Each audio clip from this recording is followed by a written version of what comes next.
Hello viewers, welcome back to our channel Devintelle. Today we will see how to add multiple products from the ticket form. So let's see about that. You can see here a module Dev help this product. First install this module, so click on this activate button. Now our module is installable.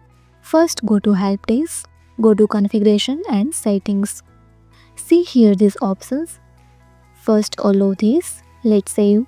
Now go to tickets, go to anyone and see here this product lines. Now add here product. I want to add local delivery, large cabinet and storage box. Let's save. So see here I can easily add here multiple products. Now I want to print this report.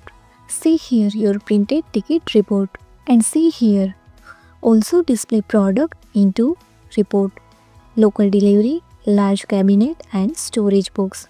If you found this helpful, do it like, share and subscribe.